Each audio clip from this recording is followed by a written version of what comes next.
Today we're talking about how to forgive yourself if you just keep beating yourself up for mistakes after a relationship. Both of us kind of started from the same mindset where we just thought that every single thing was our fault and we assumed 100% responsibility for the divorce or breakup. And I do think that's not the worst place to start. I do think it's a really painful place to start because you can end up taking more of the blame than you really deserve, and maybe like some of you just beating yourselves up over and over again. But I do think it's better than starting out taking none of the accountability and just blaming it all on the other person. That's I think would be the worst case scenario. Yeah, I think you get more stuck that way.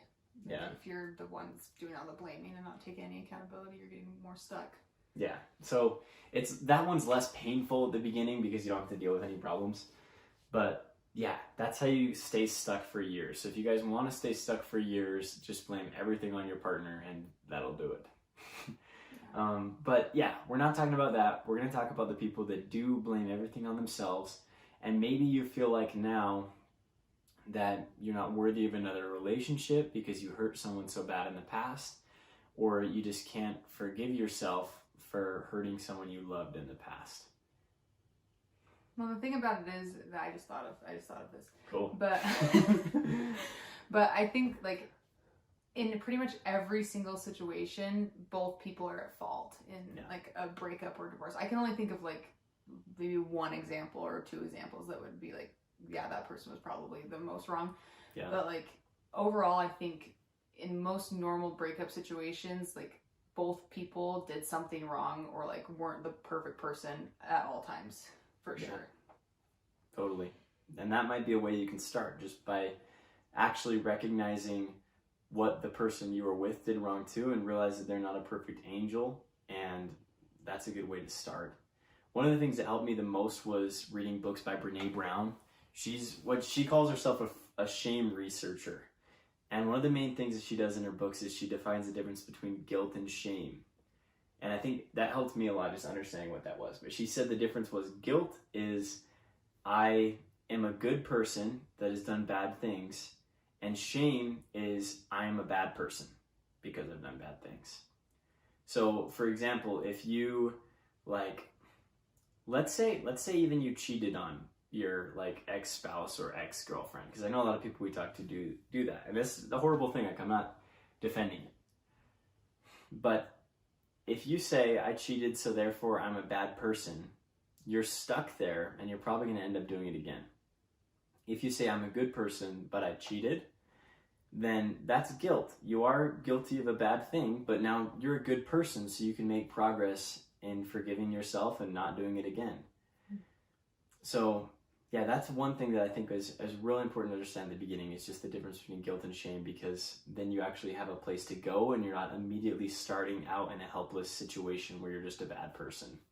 Mm-hmm.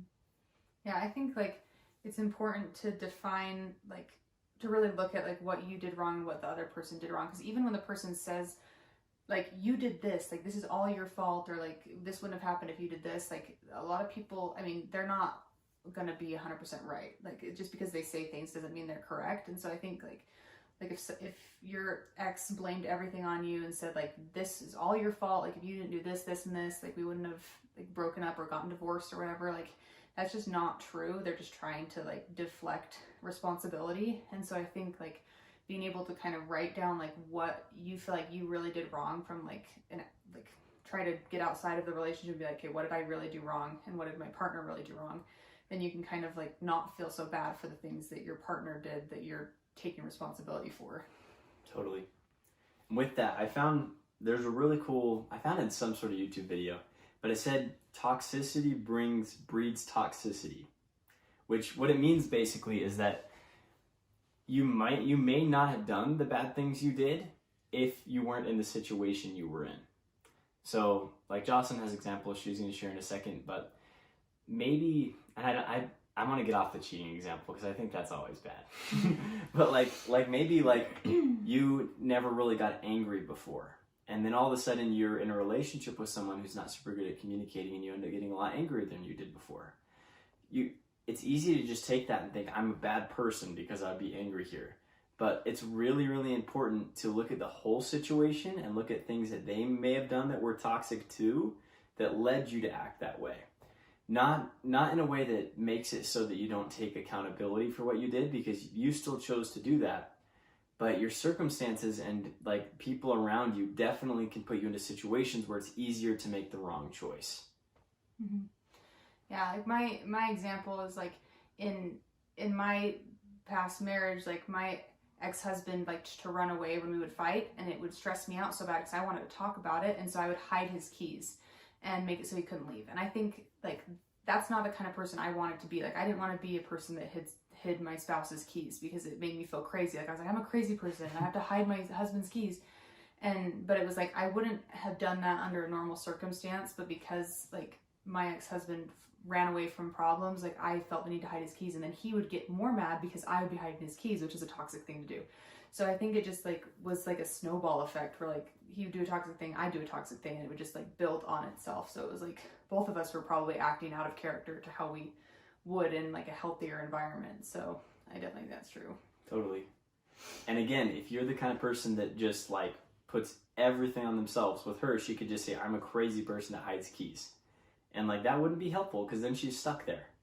But if you can look at the whole situation and see what things might have led to you doing that, then you can forgive yourself and give yourself a little bit of grace and say, a lot of people would have done that in my situation. And the truth is when you do give yourself that grace, it doesn't let you off the hook. It just gives you enough hope that you can change and you can get better. Mm-hmm. You still got to do therapy and all those other things we talk about so that you can end up not repeating those problems. But it's just not fair to blame yourself for every single part. You're not doing justice. You think you are. When you beat yourself up, it feels like it's going to make it better. Like if you punish yourself enough, then you can finally be forgiven. But I guess another thing that I've learned is forgiveness, whether you're forgiving someone else or forgiving yourself, is just a choice. Like an example I think of a lot is if someone like steals something from you and you never see them again, they never bring it back, you don't have to withhold forgiveness. If you do, you just end up feeling like angry all the time, forever. Every time you think about that thing that's lost, you'll just be angry. You can choose to forgive them whenever you want. And if you do, then you're going to feel better. And it's the same thing with your past self. So if you did something in the past that you can't undo, that you feel really bad about, you can beat yourself up forever and withhold that forgiveness.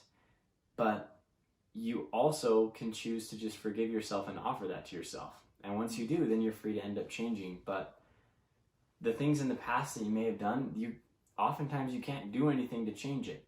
So punishing yourself and just feeling sad forever really is just that. You're not making it any better. You're just punishing yourself and feeling sad forever. And I think like you don't have to have that person give you the forgiveness either. Like it's like not a gift that they have to give you for you to move forward. Like that's good too. That's something that like I learned. Like I never, like my ex-husband never asked me to forgive him for what he did to me, and like I have never told him that I forgive him, even though I have. But like for me, like I just have decided to let that go and be okay moving forward and forgiving myself for the mistakes that I made like in that marriage. And I think that like it's not like he doesn't have some superpower where he can be like, I bestow forgiveness on you. Like it's like I don't have to wait for him to be like, here you go. Like I can just give that to myself. Like that's something I can offer myself, because you're the only person that like really has the power to do that. Like I know it feels like your person has to forgive you for you to be able to move forward and feel better like as a person, but like you can also realize like this person doesn't know who I am now. This person like isn't experiencing like this version of me, and so like they don't really know who I am or if I've changed or anything like that. So like you know yourself better than they do at this point. Yeah, that's a really cool idea. I want to reiterate that part, that like maybe it's been like 6 months or a year since your breakup and you still feel like I just need closure. They don't know the you now. Like if you've been working out, you've been like learning, going to therapy and all that, you're a totally different person. So if they're holding this grudge against past you, it's really not fair to punish current you because of that, because you're so different. So yeah. Yeah, you have any more ideas about forgiveness there? I think also just going into like forgiving the other person too can help you to not be stuck, because like if you're like withholding forgiveness from the other person or like punishing them for the way they treated you, then you're going to be like just as stuck as you were. Like by not forgiving yourself. Yeah, probably more. Because at least if you're not forgiving yourself, you can feel like by punishing yourself, you get some like brief feeling betterness. But you okay? I'm gonna die. Sorry. I'll finish this alone. So if you end up blaming the other person over and over again and never forgiving them, you're literally taking away your ability to move on. You're saying, I'll be stuck in this past until they come and say that they're sorry. So yeah, hope that helps, and we'll see you guys next week.